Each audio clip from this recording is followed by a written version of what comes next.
Welcome to the Gracewriters podcast, Christian writers changing popular culture. Hit subscribe on your favourite podcast player so you never miss an episode. And find show notes, useful links and a full transcript at gracewriters.com. Today on the podcast, our co-host Alison Joy on writing location-based romance novels.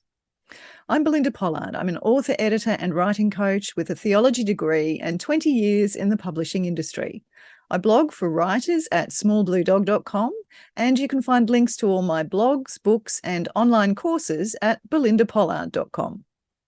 Hi, I'm Donita Bundy. For the past 20 years, I've been using my theology degree to underpin my teaching, and more recently to inspire my urban fantasy series, Armour of Light. You can find out more about that, me and my other projects at donitabundy.com. Well, we thought it was about time to let you know a bit more about another member of our podcast team. So today we're putting Alison under the spotlight to find out more about her third romance novel and her writing career as a whole. Alison is a former early childhood educator, currently volunteers as a photographer at her local church, is married to Phil. They have 4 adult children, and she joins us today from her Brisbane home. Welcome, Alison. Hi. I should say Bula because my latest book is set in Fiji, so Bula. Which means? Hello in Fijian. Oh, Bula, Alison. So you know the score, and you obviously know what's coming next. So Yeah. Are you ready to get in the hot seat? Well, too bad. We're going to put you in the hot seat and we're going to fire the rapid fire 5 at you. Are you ready? Okay. Yes, the answer is yes. Okay. Who is your target audience? My target audience would probably be females aged between 35 and 65. Okay. And what is your main genre? My main genre is contemporary romance. It may or may not have Christian grace notes in it. And I'm also, because I was an early childhood teacher, I've also got an interest in children's picture books, but that's another side story again. What is your optimum time for writing? I don't actually have an optimum time for writing because I write whenever I can, which is usually within the cracks of the day. Having said that, I do prefer it when it's quiet. So certain people in my household tend to get up very early and make a lot of noise. So I tend to write after other people have gone to bed, so it's quiet because I just don't like people roaming around interrupting me while I'm trying to write. And where is your preferred place to write? At the moment, I write in my home office. If I had somewhere, I could prefer to write somewhere exotic on a location somewhere where I've got a good view out the window. Can you tell us, how did you get into writing? I am only girl. I've got 2 brothers. I'm not a sporting person, so I'm always reading, always when I was a kid. And I was just always interested in writing. When I was younger, I used to watch TV shows, and if I liked it, I used to write myself a part in the show so I could be part of the show. And it's sort of gone from there. I've sort of started scribbling down things. I did the usual teenage angst poetry stuff. I've dug out a few of those recently. So that's probably how it started. And how did that progress from there to writing full-blown novels? I started writing a few stories, I think because I read quite a bit of romance when I was a teenager. So I sort of thought, I can do that, and started writing a few of my own stories, but never got very far with them. It's always something that's been on the back burner when you've got, you've got 4 kids, you don't really have time for yourself. So it wasn't until they were older. And then, of course, we had a loss in the family. So that sort of made me realize, if I don't have a go, if I don't do it now, when will I ever do it? So I just decided, okay, just get in and have a go, basically. Your 3 books, so your first, Brushstrokes of Love, is set around the Great Ocean Road. Mm-hmm. And your second book, For Love and Charity, starts out on tropical island and travels up and down the east coast of Australia up to the Daintree. And the current book, Fijian Love Songs, obviously set in Fiji. how did that all come about? Was that a deliberate choice to set in these locations, or was it accidental? It wasn't a deliberate choice. It just happened to be where those stories ended up. The Brushstrokes of Love was one that I got the idea from when I was on a road trip with my son, and I thought, well, I wanted to write about, incorporate aspects of that road trip in the story. So that's how that one came about.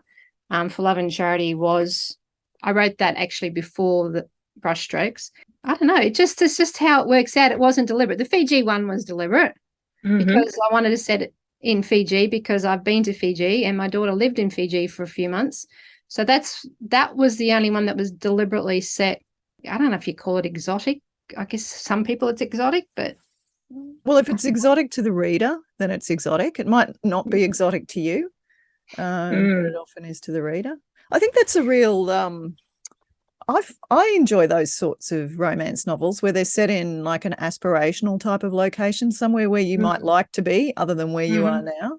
And in fact, I write crime novels set in those interesting locations too. And that was deliberate because then you get to travel for research. We actually did, Phil and I did a South Pacific cruise a few years ago, and we actually went to Vanuatu and New Caledonia as part of that. So I'm thinking I've actually got some vague ideas of a story I'd like to set in each of those locations. So, and then bring them on. And then my daughter, I've got one that lived in the Philippines, and then the one that lived in Fiji is married an Indian guy. So Philippines and India are on the agenda too. So you have a lot of potential for a number of books set all over the world. Did you ever make it to the Daintree? That I know that you've been to Great Ocean Road and these other places. Did you go up there, or how did you research that part of the book? I haven't been up to the Daintree, only as far as Cairns and West. So just a lot of sitting on the computer and typing a lot of random words in search engines to try and find something. And when you do the travel, do you is it that you go on the journey and then you're inspired and you think about writing, or is it the other way around that you think you might like to visit this place and get some ideas for a novel? I think in future, like if I wanted to do books, I would probably do them with a view to writing them down the track. But at that stage, it was just that was the experiences that we were having and we were going through. So. And it does bring richness to it, and I think you've got quite a strong connection to Fiji, haven't you? Yeah. So, and I think that really comes through in this third book, Fijian Love Song. Background: my daughter volunteered and lived in Fiji for 3 months out of school, and the Fijian family became her second family. So she'd been back regularly to visit them. As part of that, she said, "Oh, I'd love you to come and meet my family and the school where I was working." And so that was our first trip, was to see where she'd been staying and meet her family. And then she's been back a few times, and then I've been back a couple of times as well. The last trip was for a family wedding. Her Fijian cousin was getting married, and Donita was invited to the wedding, and I sort of invited myself and Tioni as well. So we all three of us went to that wedding. So that features quite significantly in the book, that the characters in the story actually attend a Fijian wedding. That's what I borrowed very heavily from that. A lot of people are listening and they can't see what you're wearing. Alison, can you just describe it a bit? The outfits in Fiji that women wear are Sulu chumbas. So it's a top and a skirt in matching material. At a wedding, members of the same family will wear the same pattern. So the Fijian family that we belong to wore the same. That's part of the story, because the two characters, who are the only two white people at the wedding, she turns up and he's wearing the same shirt, and because she doesn't know the cultural thing about it. And that's because somebody made it for them and put them together. Yes, and thought they should be together, so they made them the outfits that matched. And can you explain where the title Fijian Love Song comes from? Fijians are well known for their love of music and for their singing. All the school kids from school, church, they all sing.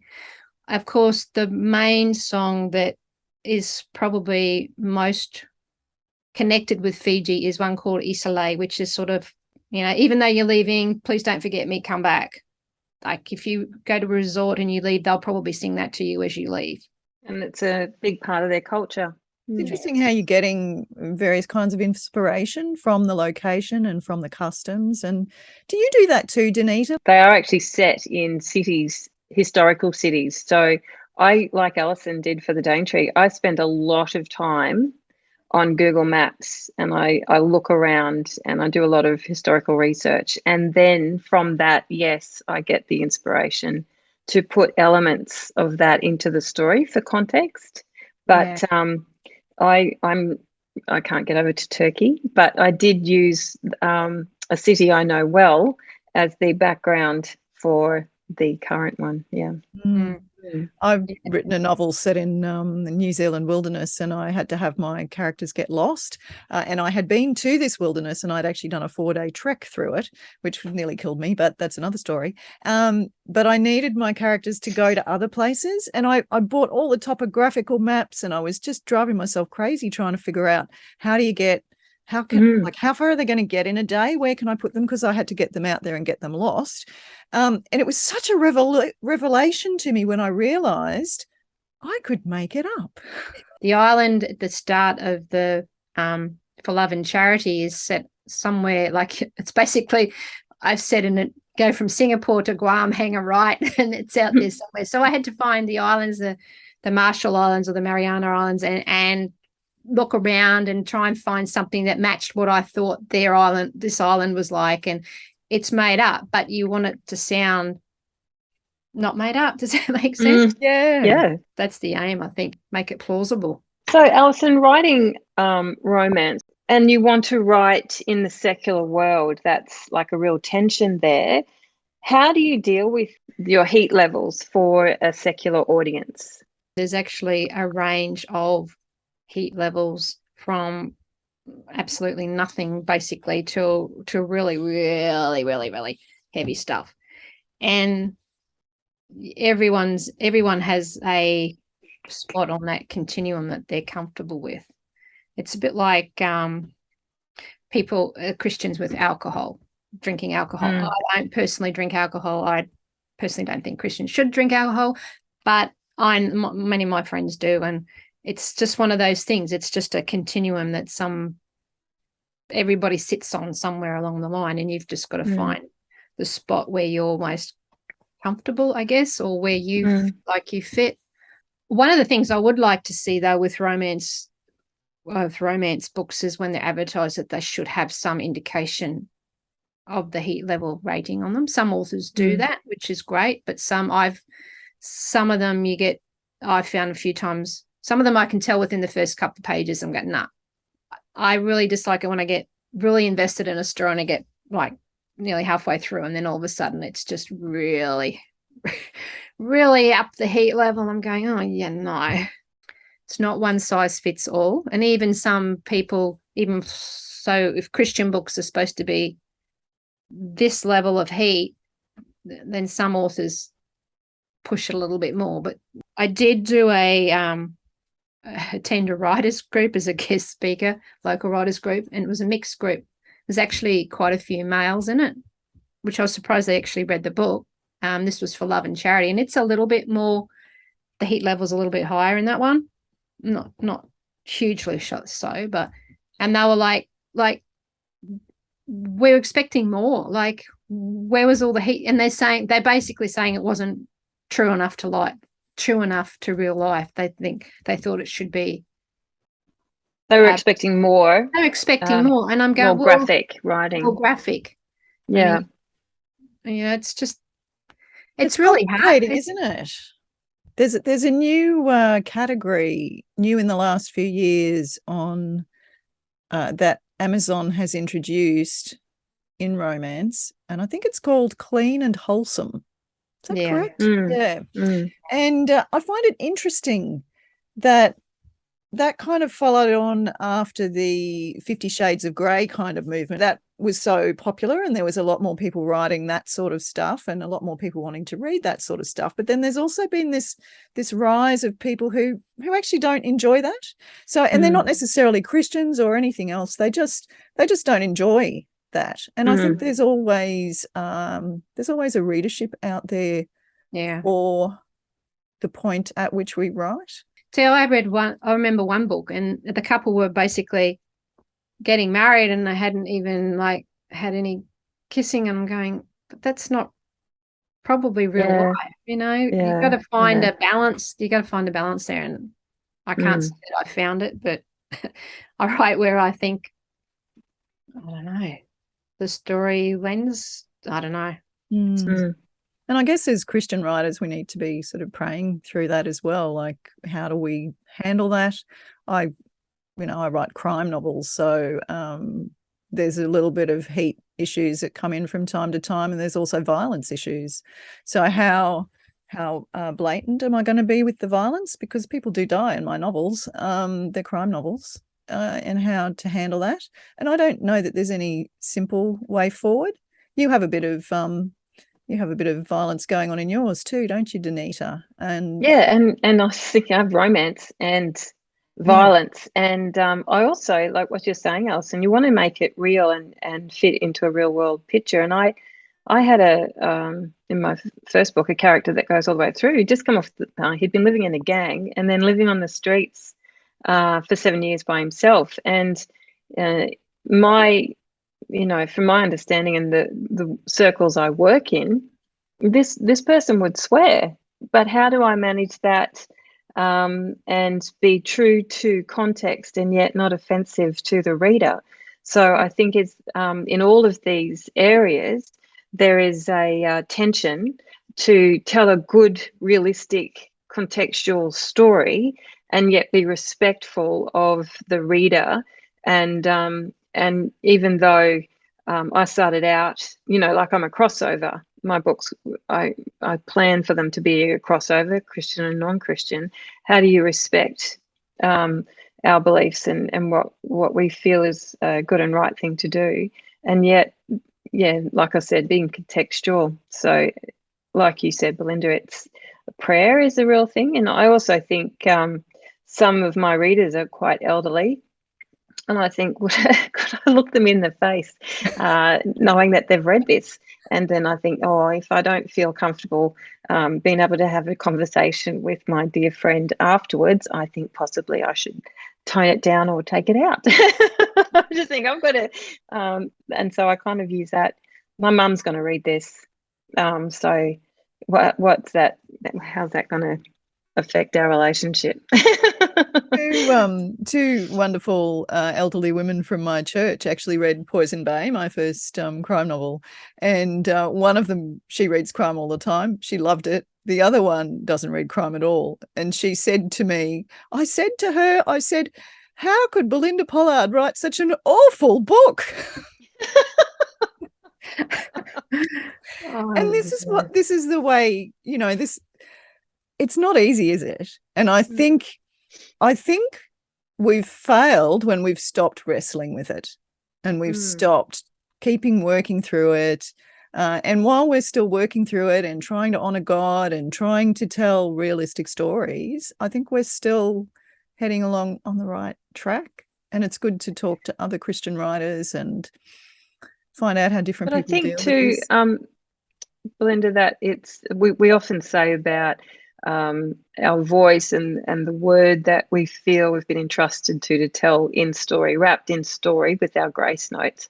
We will have a particular audience and it's not for everybody. And I think, like Alison was saying, we're all on that continuum, and we will be finding a place with each book we write. It might not be the same place as we progress, but we'll find a place on that continuum. And our prayer will be that the grace notes wrapped that are within that story find the audience, and it still honors God, and it meets, that heart, that seed is planted in the heart that it was intended for. But we don't want things that we've written to offend and take away from those grace notes. Definitely. How does your writing process work, Alison? Do you have a regular routine? Do you have a planned schedule for your books to come out? How does it all work? It's pretty much dog's breakfast, Belinda. Pretty You have the much. same schedule as me.